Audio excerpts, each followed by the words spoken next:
Today, we're going to take a look at the top 10 tabletop role-playing products that made the biggest impact on my personal table this year.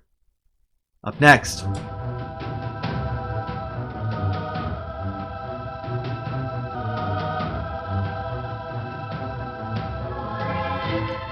What is up, everyone? This is Everything Board Games, and I'm your host for today, the Techno Funk Boy, otherwise known as Paul. Appreciate you joining in. So, I was asked, this being kind of the end of the year, I was asked to discuss kind of like my top 10 tabletop games, whether it be from this year or years past, and that's one of those assignments that just get brain paralysis for me as I'm trying to remember all of the impact of games gone by, and you would find in this list that like there are huge holes in different eras when I just didn't have anybody to play with and didn't play for a very long period of time, whereas more in the modern age when I'm able to play online, I'm playing a lot more. I thought it would be a little bit easier to chew on, to let you know what are the things that are really making a difference on my table, whether it be just kind of different types of accessories or a particular adventure or that sort of thing.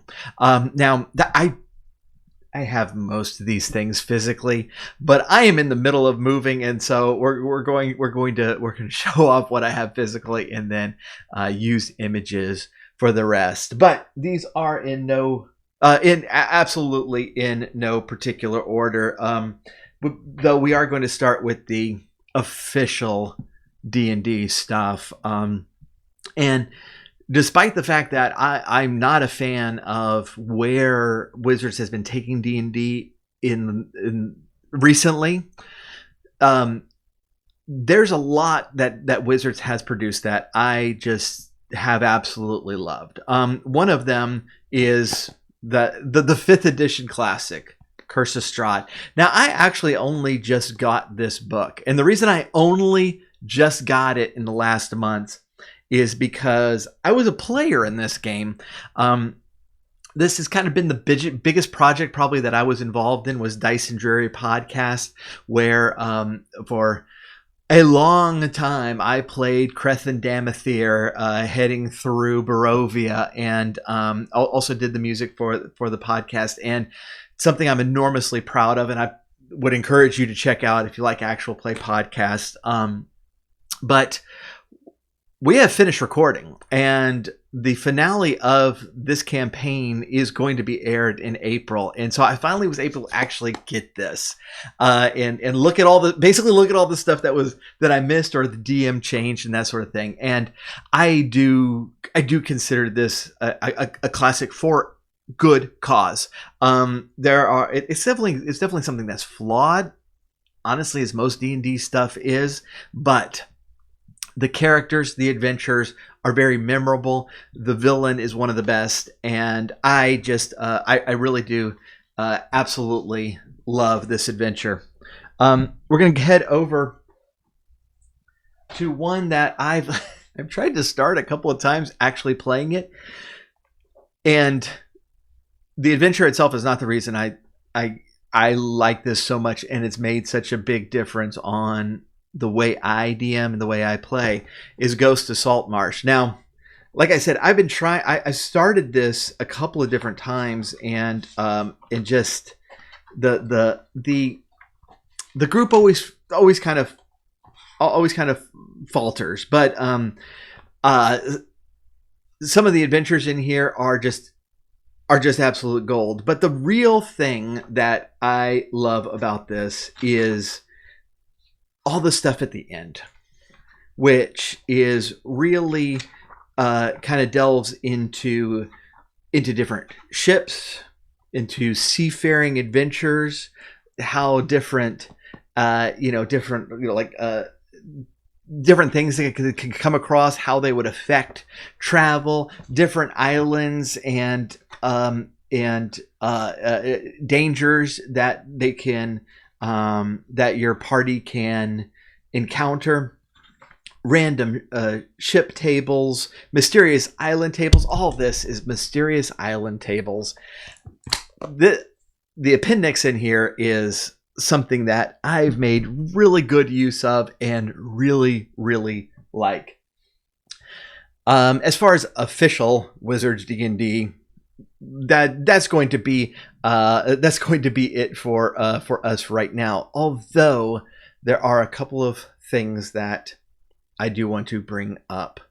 The first one is actually Dragonlance related. Now, if you saw my last video for the channel, I'm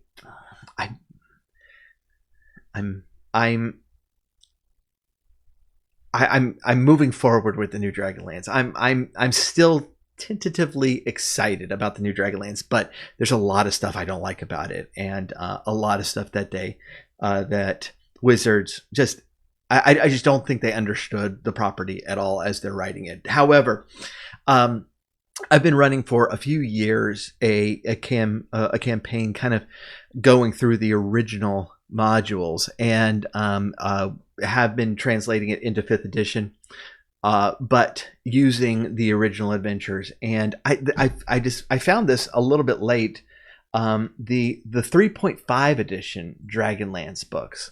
Now, this is a very, very faithful retelling of those original modules. They are split up into 3 books. Now, the original, there were originally 12 modules that were in 2nd edition. Those were 1st edition. 2nd edition collected into 3 more campaign-sized books.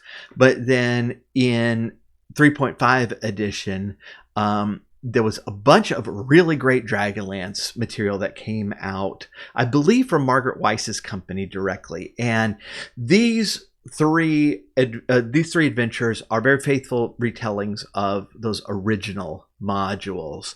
But the things that make it cool is the people who worked on this clearly understood Dragonlance and clearly loved Dragonlance, and any changes they made, any additions they made, were made lovingly.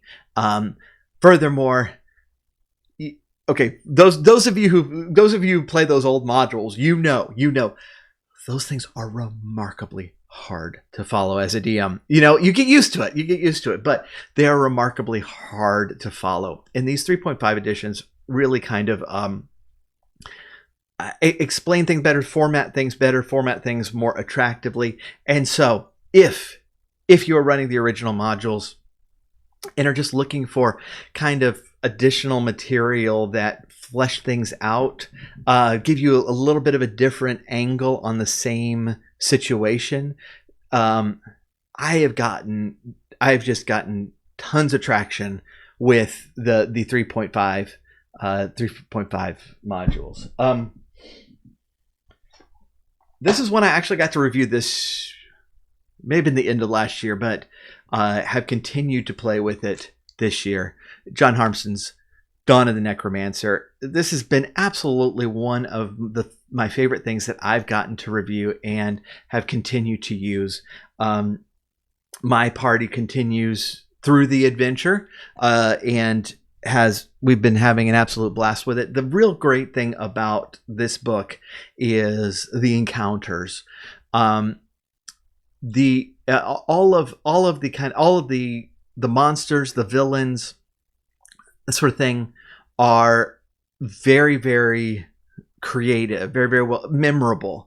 And so all of the fights that the party's been getting into, all of them really kind of stick out in the mind because of the creativity of the encounters.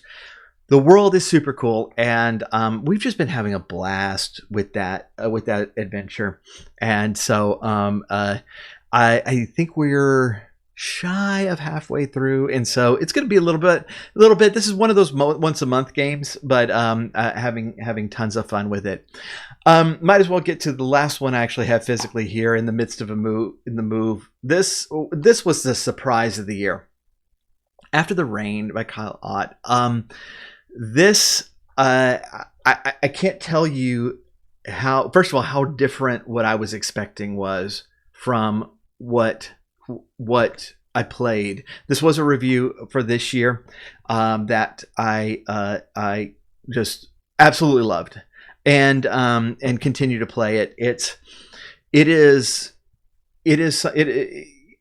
basically a system of creating one shots, but it is something that really kind of gets to the heart of the characters you're creating, and really kind of pushes you as a role player into what ultimately becomes very, very profound scenes.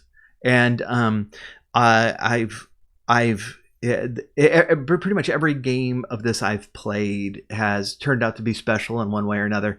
And so as a system, I think this was truly exceptional.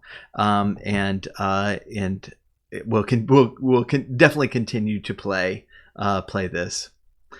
Let's get into a couple of other systems that I have become very big fans of. The first is Mothership. I very recently had a review of some adventures for Mothership, in which I mentioned how much I love this system. This is one of those systems that somehow like perfectly melds the feel, like the tone of the game with the actual dice roll, and that really does make this special. The tension of this game is real, and the gameplay system is what's really kind of feeding that in that feel. It's one of the only times I've seen like a character sheet have instructions printed on it on how to fill out the character sheet. I absolutely love that, because that's really all you need. That is that one piece of paper to create a character for this game. Really great system, and something I absolutely love playing. Let's get to Genesis. Fantasy Flight Games system. I could kind of lump this in with Fantasy Flight's Star Wars role-playing games. And I like them for the same reason. Now, Genesis, Star Wars is Star Wars. It's built for Star Wars. You probably figured that out. Genesis is more of a catch-all system where you can play really any sort of game using this system. The thing that makes Genesis and the corresponding Star Wars games really stand out for me is the same thing that kind of has a learning curve and an investment time in, and that is the dice. The dice system here uses proprietary dice, and a lot of them. I went out and these are the Star Wars versions of the dice. Genesis uses the same system, just with different symbols on them, so you can actually use both of them. I went out and bought the physical ones because I wanted to, and then I found there's not really enough in that set, so I got another set. So there is a lot of dice rolling. There's plenty of dice rollers online that you can use, but the whole point of this system that they refer to as narrative dice is that you're not normally going to get a simple succeed or fail. You're going to have, the degree of success and failure is built into the roll, but the roll is also going to present different sorts of events or problems that come up, or different advantages that come up in the game that is going to change the situation. And so your fights never stay static in here, because you're going to roll an advantage and figure out what the advantage is going to be, and it might be this beam that falls over, or the bad guys might get something, and you accidentally shoot out the computer that you're trying to look at. And so these dice make the battle into a role-playing moment as well. This is the reason I think that this is really special. Now, I had a I still do. It's just on pause right now. But a Star Wars podcast called Tales from the Rusty Speeder that uses the system, and a Final Fantasy themed podcast called Mont Blanc's Hunters that uses the Genesis version of this, and it's just something that I have a lot of fun with. So we run those games over on Twitch at twitch.tv/technofunkboy, as well as the Dawn of the Necromancer game. I should have mentioned it before. But over there, we're constantly running these sorts of games and having a lot of fun with them. Up next is another game that I played with a podcast called Order of Podcasters, but the Esoterrorist. This is part of the Gumshoe system, which is designed for investigative games, and it's an exceptional system for that reason. It's very, very heavy role play, very heavy investigation. The Esoterrorist is more geared toward paranormal investigation, and so it kind of has like an X-Files flair to it that I really like. I was thinking about, instead of putting this one up, putting the supplement book for that can be used for this system or Fear Itself system, which is more survival horror, called the Book of Unremitting Horror, which has just the coolest monster ideas out there. But if you're Esoterrorist, if you play it straight from the book, it is definitely kind of that paranormal investigation that is not probably great for children. There's a lot of blood and guts in this, and we had a ton of fun playing this game, and I do hope to get back to it very, very soon. A couple of things that aren't systems, but have very much influenced how I DM. Let's do the first one that I have not used in a game, but it has been a big impact on me, and that's Tailspire. So Tailspire is basically a mapping tool that is still in early access, but much more it's 3D, much more geared toward a miniatures feel to it. And so you can actually import Hero Forge minis into the game, and that's what you move around. Everything is very, very strict on the grid for that reason, is because you're really trying to have that feel of being having something set up on the table with minis there. We are working on actually streaming some games in Tailspire, which it's weird that this game has had such an impact on me, as something that I haven't actually used in game. But the act of making maps for me is something that really does influence how I play the room.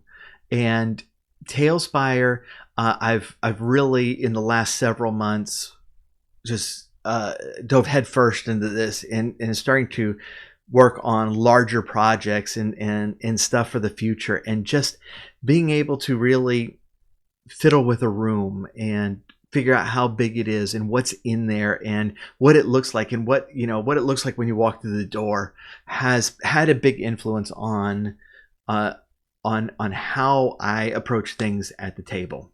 So I'm really looking forward to doing some streams with this, and because I've had a ton of fun just map making, but that's not uncommon for me.